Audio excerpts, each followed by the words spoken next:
My name's Padriag Canavan. I had a business in enterprise software called Singularity, which I sold nearly 3 years ago now. And I'm currently an angel investor and on a series of different government and non-government boards of one sort or another and mentoring various companies. It was always in me. I always wanted to start my own business. I always wanted to be master of my own destiny, so to speak, which I did when I was about 33. My only regret was I should have done it when I was 23. But it was just something that was in me, in my blood, for whatever reason.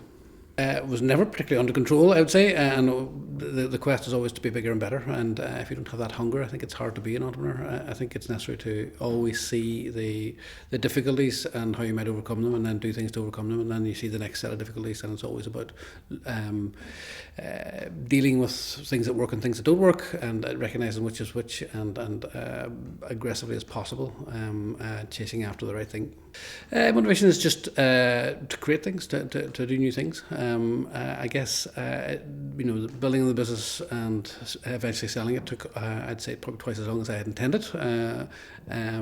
So what kept me going there was just I enjoyed very much working in the industry I was in. I enjoyed very much the nature of the continual change that was in it. I enjoyed very much working with people who were very intelligent and bright and very pleasant to work with. So that probably sustained me through all of that. I am fascinated by technology, and the thing I like most about it is that it's always changing and that there's always something new to learn. And what's happening now is that it's getting applied in ever more complex, sophisticated and novel ways, and that's just fascinating. For us as a company, you look back at it and think, would I have done it the same way?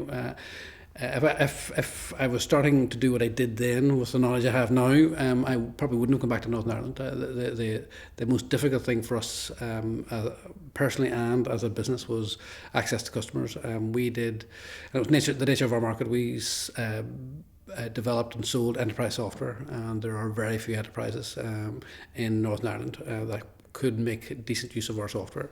So we were always on planes, always traveling places, and that's not so bad. I like being in different places, but it's a very inefficient way to use your time. Spending, the shortest we were able to do a one-way trip to be in front of our customers was 5 hours. And when you're 5 hours there and 5 hours back, that's 10 hours. A working day just to visit your customer is just a very tiring and inefficient and unproductive way to lead your life. So that was the hardest thing of all.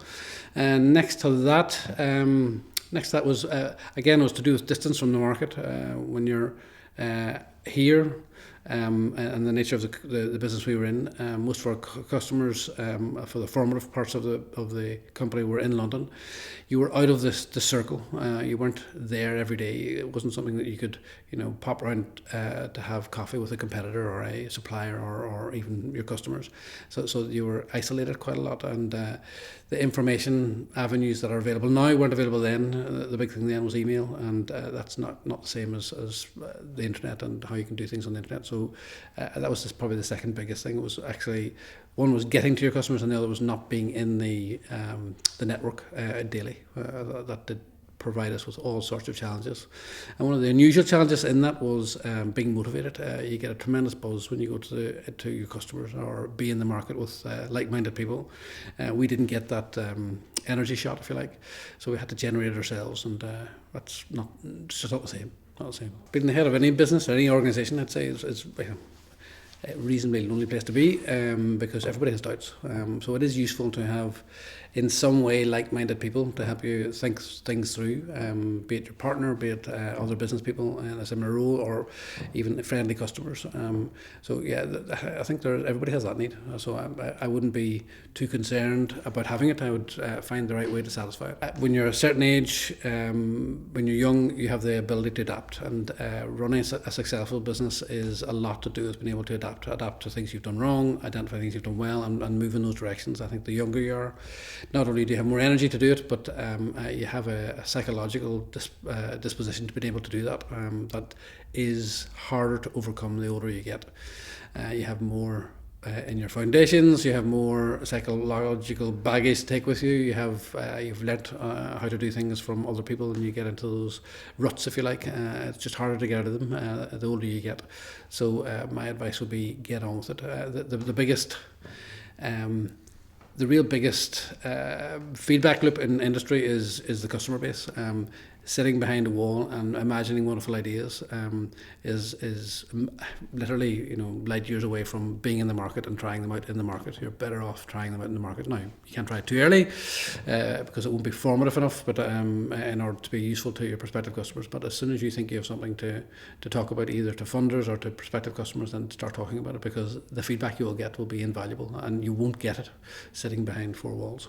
Get on with it. I mean, if you're thinking about it, get on with it, and as I engage with the market, you can, when you get started, you'll find actually the thing, one of the biggest inhibitors on a personal level is procrastination. Everybody procrastinates, and that's due to a personal fear of failure, or a personal fear of, and that failure, it may not be business, it may be social. You don't want to say something to a prospective client or supplier that you feel there's going to be laughed at for whatever reason. So you procrastinate, and that's you just have to do it. And the longer you wait, the less likely you'll do it. So my advice would be just get on with it.